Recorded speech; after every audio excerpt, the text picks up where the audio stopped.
も今いっぱい子供が集まってきてました、ね。Hello, I take your pictures. Hi, sir. Yeah. What is your name? Danny. ダニ？ネパール人の顔。お釈迦様もこんな顔してたんですかね。可愛いね。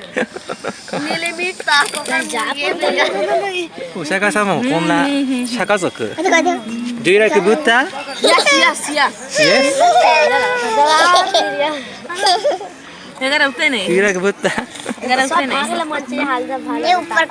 みんなネパール人。Are you Nepal? Ya Nepal. Do you know Japan? Do you know Japan? Yes, yes, yes. Do you know Japan? ネパール人がこういっぱい集まってきちゃいましたね。日本人がいるといっぱいなんかくれると。She's pretty. Your sister? No. よいしょ。Okay. This is You have your sister. card? はい、こんにちは。ここが有名なブッダの涅槃堂ですね。櫛ながらになります。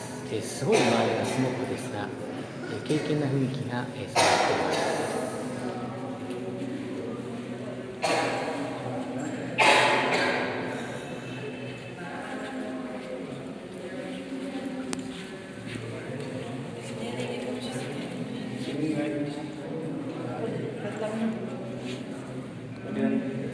はい、こんにちは。皆さん、これ何かわかるでしょうか？現在、櫛ながらにいます。お釈迦様が亡くなられた櫛ながらですね。今、櫛ながらのホテルから、窓から撮っていますけど、これ PM2.5 なんてもんじゃなくても PM30 ぐらいの量ですね。すごいもう、あれです。匂いがしますね。匂いはもう焦げた。焚き火の時にこうするような匂いですね。焚き火で薪を燃やした時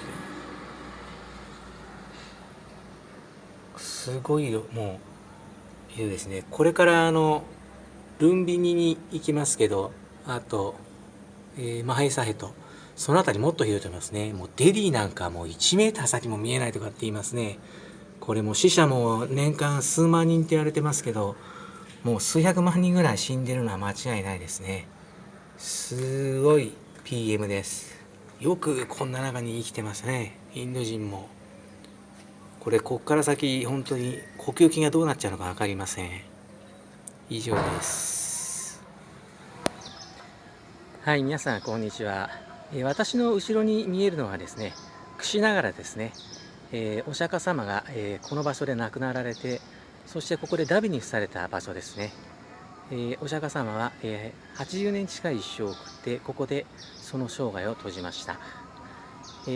そのですね、ダビニフスに際してカーシャパーが急いでその場に駆けつけて、それでお釈迦様を、ダビニフスして8つのですね骨壺に分けて、各国家がですねその骨を取り合いになったっていうのが伝わってますね。でやがてカーシャパはアーナンダとともに、ここから南に大体250キロマガド国の首都、ラージキルに帰ってそこの竹林精舎で、第1回仏教結集を、行います。そこで500羅漢が生まれたって言われていますね。その500名がそれから世界中に散って仏教を、世界に広めていきました。最後の言葉が自灯明ですね。己自身の精神とは何かを追求していきなさいと。現代的に言うと無限の想像できるあらゆる世界があなたの精神の中に入っていて、そのどこの世界にもあなたは生まれ変わることができると。最近も最先端の量子力学ではもうそれは多世界解釈平行宇宙として、解釈されていて、あらゆる世界に、無限人のブッダがいて、あらゆる世界で教えを説いて、弟子たちを下脱させて、そして自分に消えさせてビッグバンを起こして、無限の世界を創造し続けていると。そしてそのうちの如来の一人があなたの未来性でもあると。そういう教え、あなたの精神の無限の構造をですね、必ず自灯明であなたの精神を探求していけば理解することができると。そして悟りを開いてあなたもブッダになれるということを教えて、ここでダビに付されて入滅されました。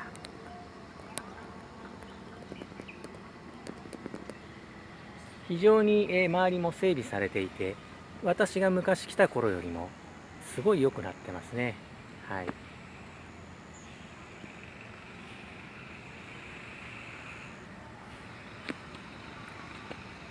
はい、以上です。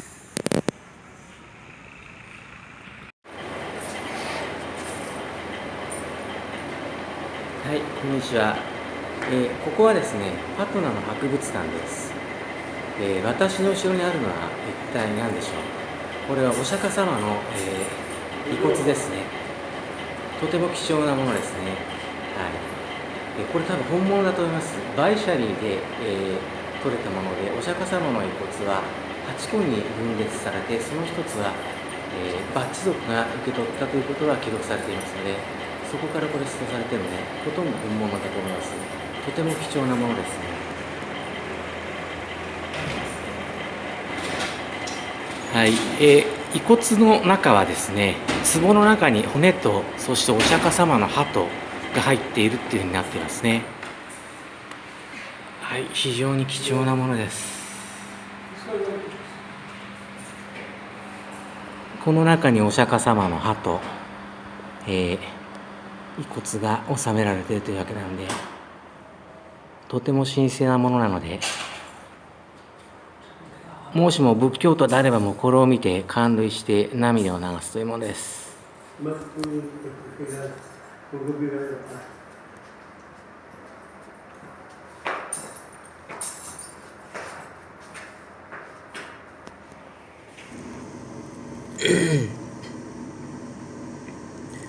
はい、どうもこんにちは。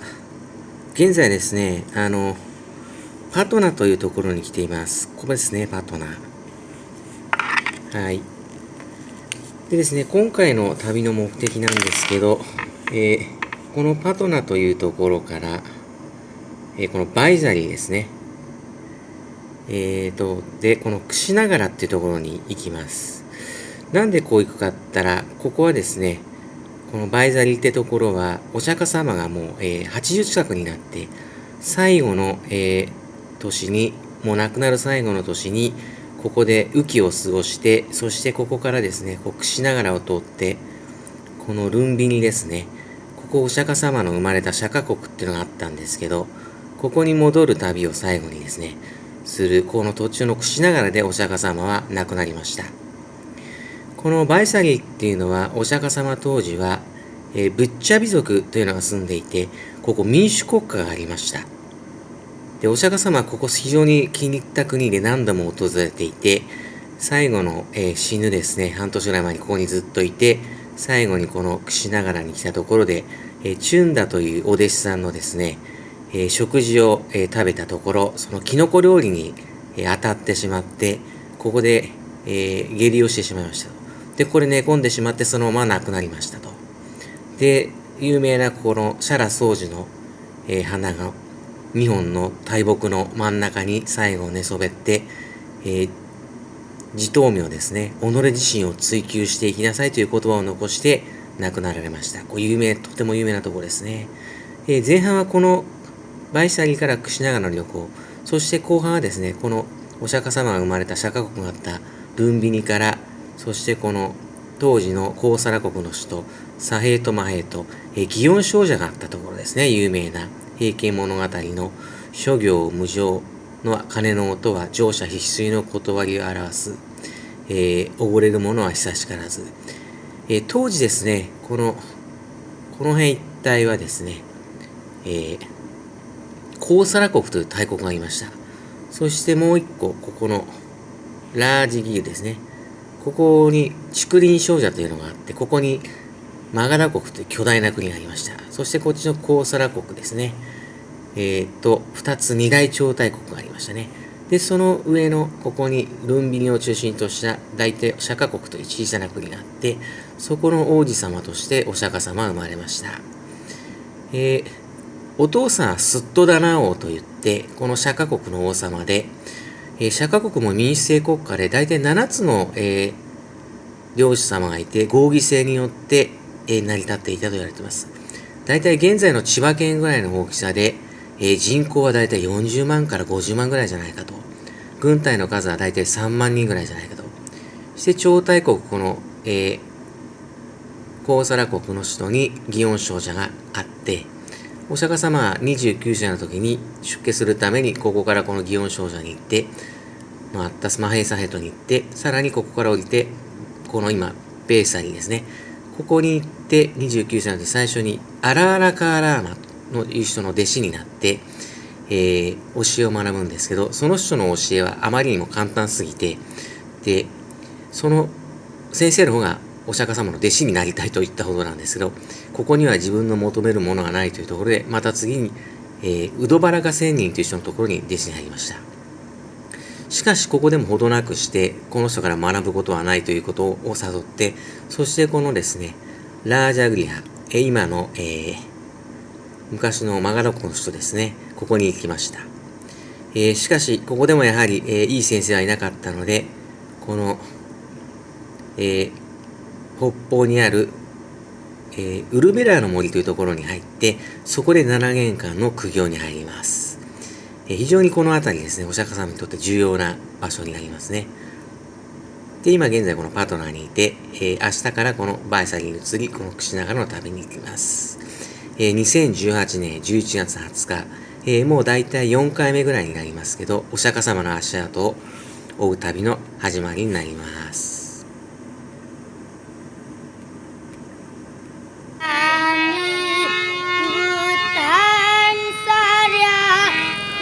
ブッダソングを歌ってもらいました。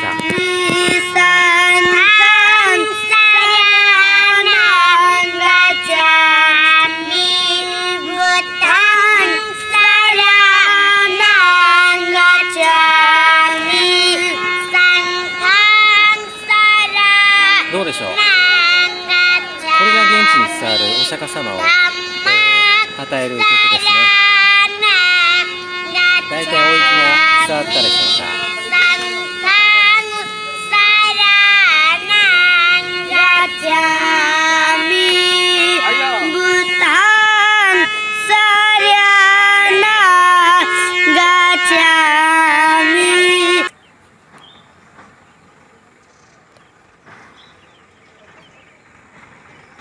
はい、こんにちは。今ですね、私はですね、祇園精舎の近くにあるですね、スダッタ長者の、家の後にいます。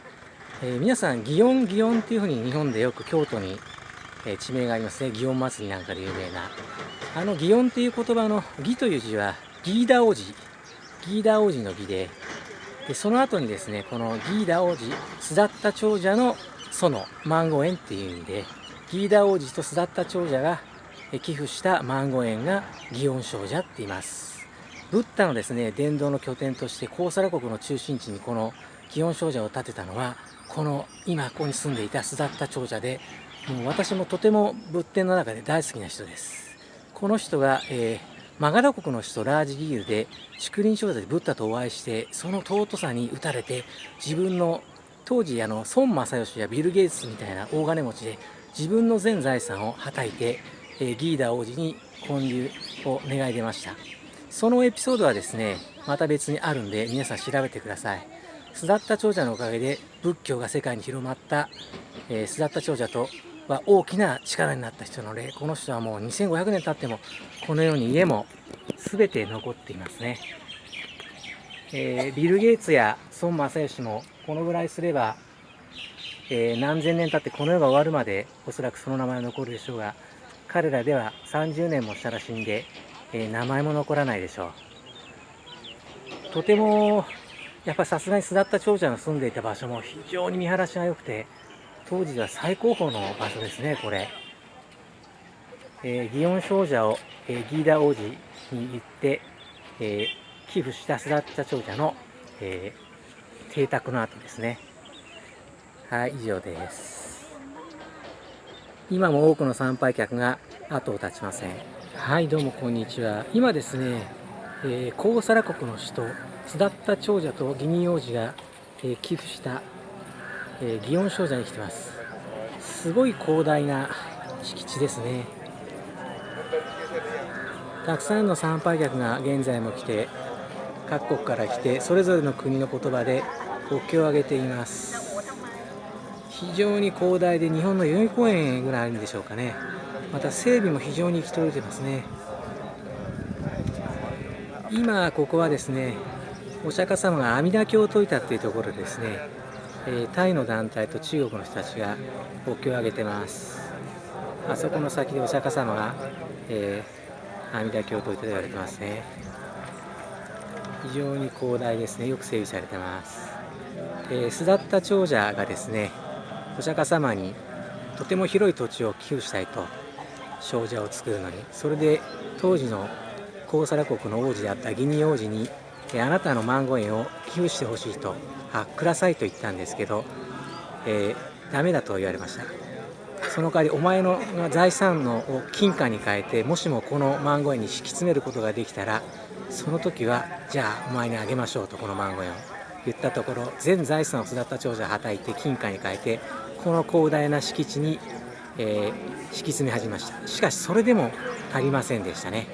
しかしなんでお前はそんなことまでしてするんだと、マンゴー園が欲しいんだと聞いたところ、スダッタ長者、いやブッダに寄付するんだと言ったところ、なんだそれ先に言いなさいっつって、そのままギーダ王子はこのマンゴー園を、スダッタ長者とともにブッダに寄付し、祇園精舎が現在生まれ、そして、伝道の拠点になり、現在もこのようになっていますね。仏滅の2500年経った後も。はい、以上です。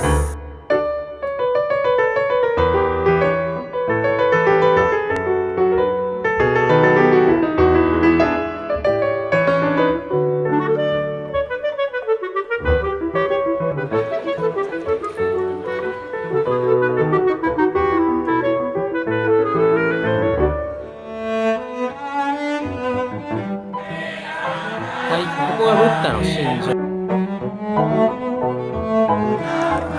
はい、ここがですね、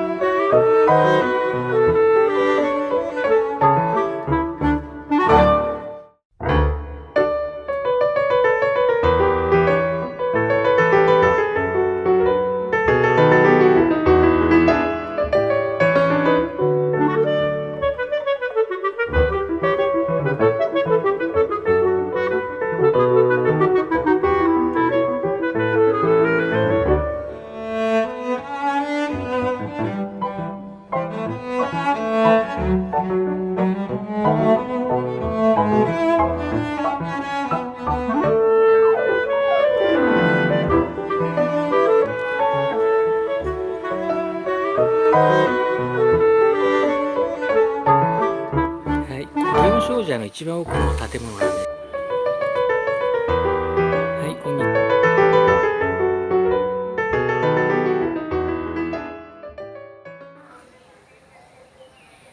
はい、ここはですね、コウサラ国首都シャーエー城にある、祇園精舎の、東の一番端になります。ここまでは大勢の観光客も来ません。大体大型のですね、説法施設は、入り口のあたりに集中していますね。この後ろは信者、仏弟子たちのですね、寄宿舎があったりしましたね。一番東の端ですね。はい。祇園精舎について説明できる、今こういう動画を配信できることは、私は人間としてですね、誇りに思います。皆さんもですね、誇りに思えることをしてください。宇宙の始まりを解き明かし、そしてこの世界をその悟りによって生み出したブッダ、一体何を皆さんに伝えようとしていたのかを、この動画を通して考えてみてください。現代科学ではですね、アインシュタインやスティーブ・ホーキングがですね、この世界がなぜ生まれたのか、それだけが人類にわからない、謎だと言って、それを探求し続けました。その答えが、ブッダの教えにあります。どのようにブッダがビッグバンを起こしたのか、それを考えてみてください。それが悟りです。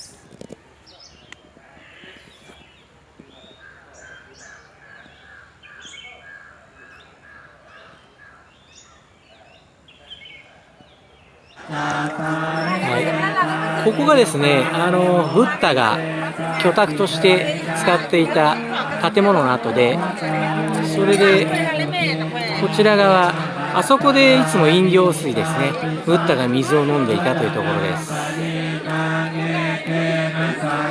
してこちらが説法したところですね。阿弥陀経を説法したと言いますが、今ずいぶん皆さんお経を解いてますね。これちょうど祇園精舎の入り口からあるとすぐのところになりますね。はい。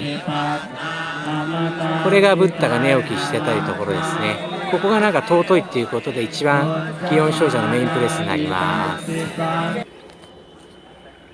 はい、こんにちは。ですね、祇園精舎ではですね、弟子たちに一人一人個室が与えられたって言いますね。これがその個室の後でですね、広さはだいたい4畳ぐらいあるでしょうか。入り口があって個室があってこのようになってますね。はい。これ一番祇園精舎の奥になります。これ入り口ですね。入って中でこう横になったりして勉強したりしてましたね。はい、こんにちは。ここはですね、祇園精舎の近くの前ですね。またまたインド人のこんなに集まってきてしまいました。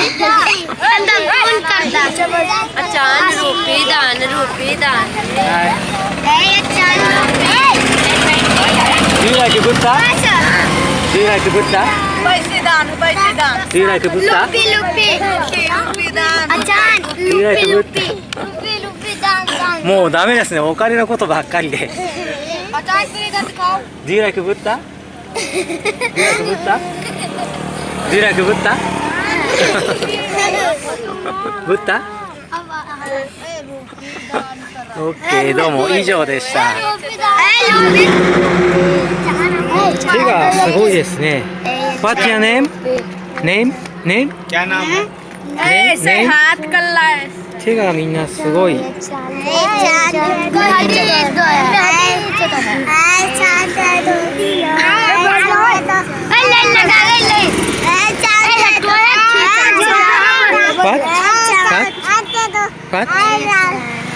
うダメですみんな。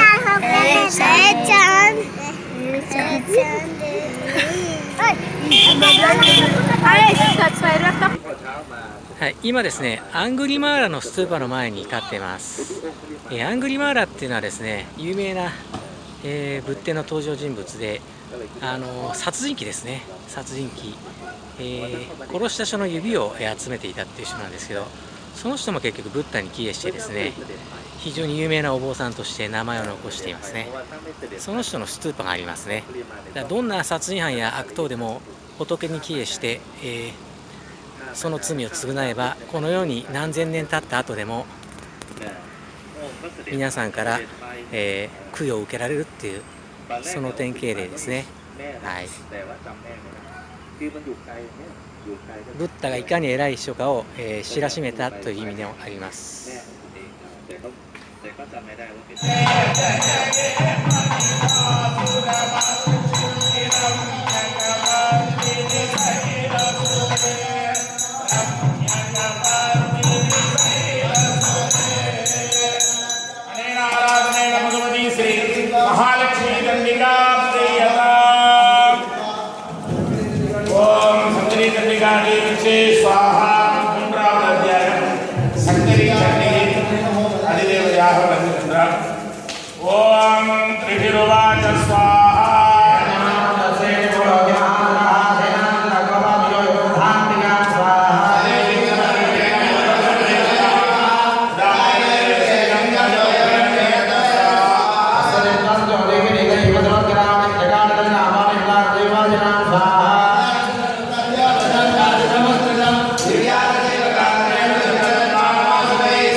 はい、こんにちは。ここがですね、カピトラバストラ城のですね、中ですね、城壁がだいたい500メーター四方ぐらいずつの城壁になっています。戦争でですね、敵国が攻めてきたときは、ここに民衆を全部入れて守るっていう、そういうお城ですね、昔の。多分2万から3万ぐらいは動員兵力があったと思いますね。コウサラ国のビンビンサラ王が、マガラ国のビンビンサラ王が同盟をこう求めてきたわけですから、ここでブッダは30年近い年月を生活していました。国民も非常に豊かで、奴隷に至るまで金の服を着ていたって言います。非常に貴重な映像なんですよ、これ実は。アプトラバス城の中ですね、現在の。はい、どうもこんにちは。